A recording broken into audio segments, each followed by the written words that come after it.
Hello everyone, I hope everyone's day is wonderful. My name is Abi and this is the third video of the Art Sessions to Alleviate Stress in Preteens video series.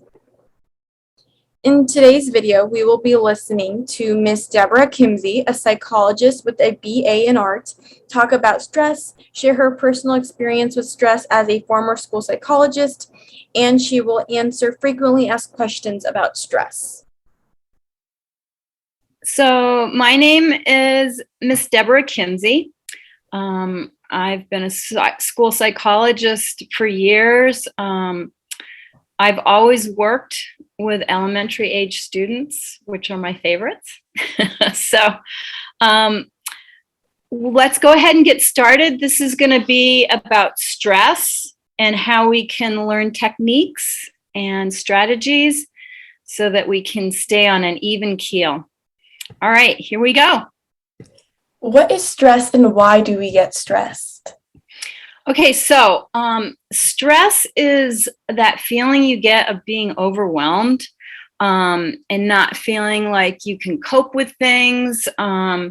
It typically has a big component in emotional and mental health pressures.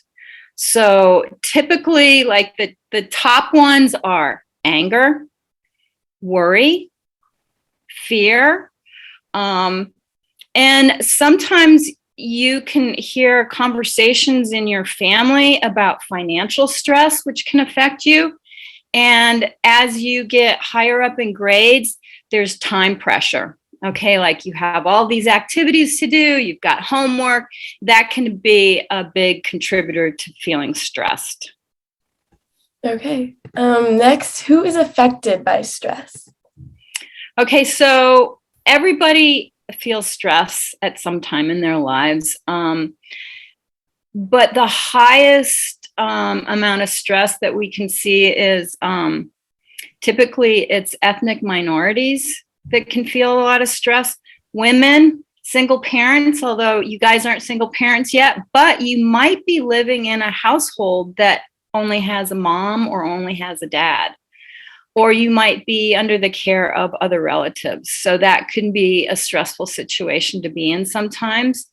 And what we're finding lately, it used to be that it was older adults, like 35 and up, but now we're finding that it's younger, like ages 18 to 23. We're calling that the Gen Z adults. However, because we are going through a pandemic, we're finding that younger and younger people are being affected by stress. So there you go. Okay. Next, what are the main causes of stress that you have seen as a psychologist in elementary schools? Okay, so again, I'm going to talk about the pandemic. The pandemic has put a lot of stress on every age across the board, but I've seen a lot more stress in younger kids in elementary school.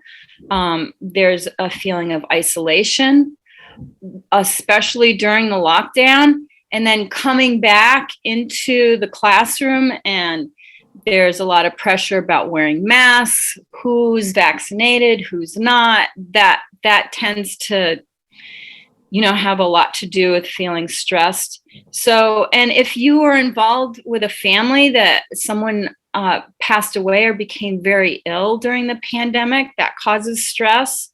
And other traumatic events besides the pandemic include natural disasters. If your family or family member was involved in some kind of violence, those can also affect you. I see. Next, as a former school psychologist, what did you teach your students regarding handling stress? So what can people do to relieve their stress? Okay. Just want to talk about how important it is to practice and learn new strategies and techniques to help alleviate your stress, because stress can affect the brain. It can disrupt what happens. So your brain is super busy all the time. It's sending all sorts of information here and there and all over the place. So stress can actually kill brain cells. A lot of people don't know this. And in the long run, if you are constantly feeling stressed and you don't have any outlets or any way of learning new strategies and techniques, your brain can actually shrink. And what happens is the frontal cortex, okay, this part of your brain, which is the last to develop as you're maturing, which is responsible for learning, memory retention, all this stuff that's really important in school, that can be impacted. So it's super, super important that we learn about these techniques and practice them, especially practice them when you don't feel overwhelmed or you don't feel super stressed. So one of the things that I recommend highly are breathing techniques. Okay, and there's like super simple ones, and then they get more complicated. So the ones I really like to practice, especially with younger elementary kids, and you guys might have brothers or sisters that are younger than you, and you kind of know, oh, they're gonna go off or something like this. I call it the birthday candles. So what you do is and you can practice this yourself because it's a super simple way of just reminding yourself how to breathe. So you use your finger and you take a deep breath and then you blow out the birthday candle. Okay? Do that at least 3 times, but 5 times is even better. So it's just birthday candle. Take a deep breath, blow the candle out. Take a deep breath, blow the candle out. 3 to 5 times. It's like this magic little pill. It's really good. The other one, which is I like for the older kids, you guys, is 4-7-8 breathing. So these numbers mean you take 4 seconds to breathe in. 1, 2, 3, 4. You hold that breath for 7, and then you release it counting to 8. 1, 2, 3, 4, 5, 6, 7, 8.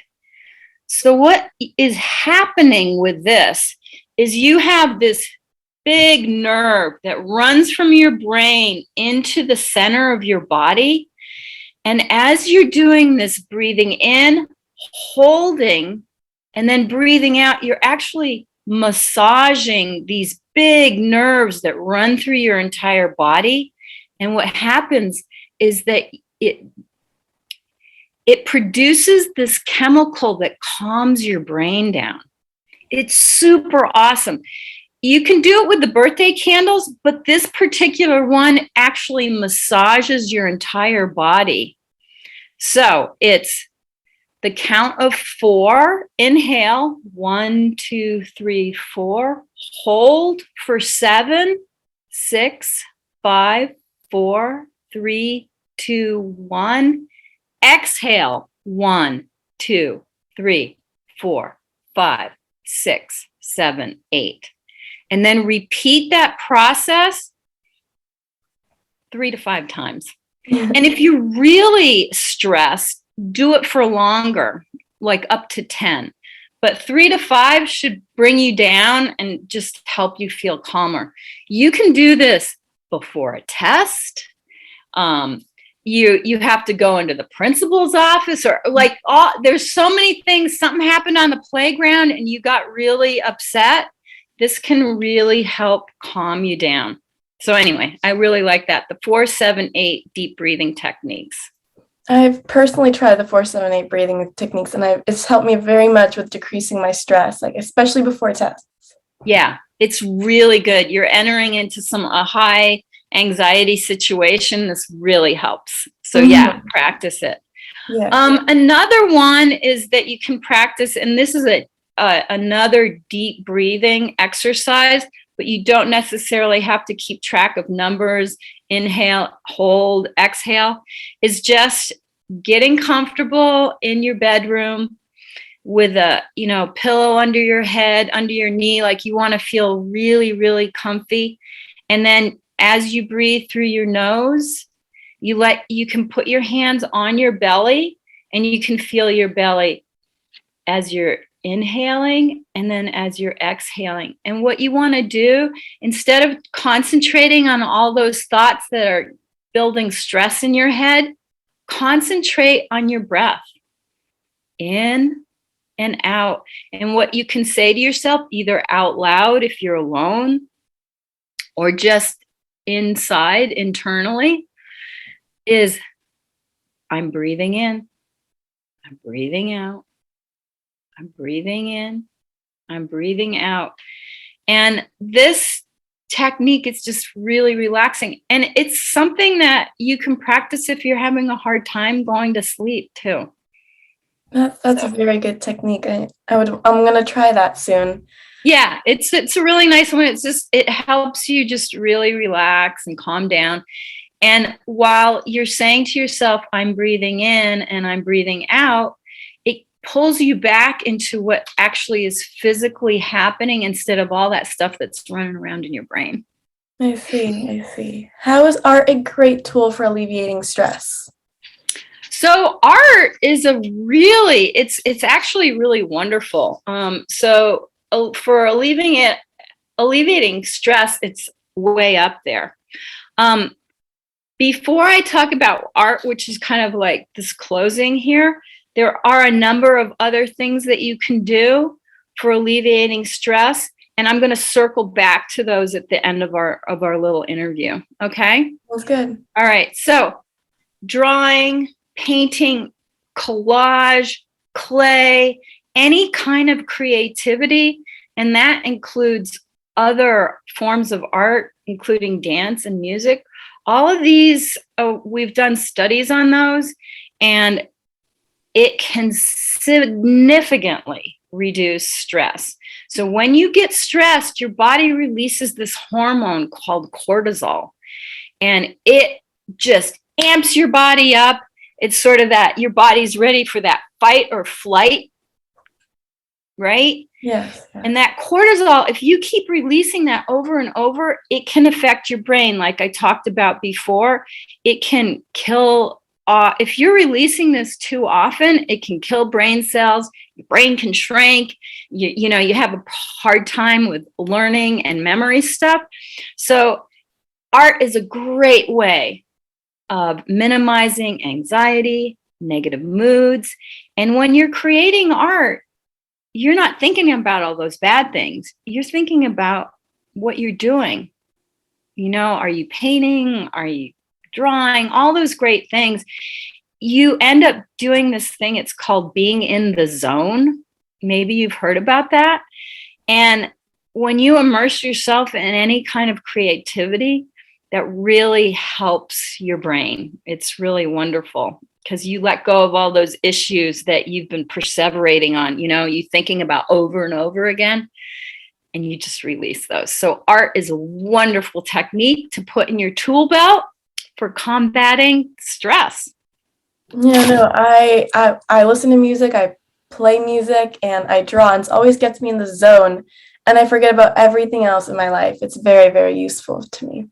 Yeah, it's a good thing to have in your arsenal. Definitely. Does it ever get better? Does the feeling of stress ever get better? So one thing that I'd like you guys to remember is that things are always changing. Okay, so you're not gonna stay in that situation forever. Sometimes it feels like you are, but you're not. Okay, so always remember that things are going to change minute by minute, day by day. That situation is going to change, and it's really important to let go of that stuff that you're holding really like, oh, this is never going to happen. This is always going to be awful.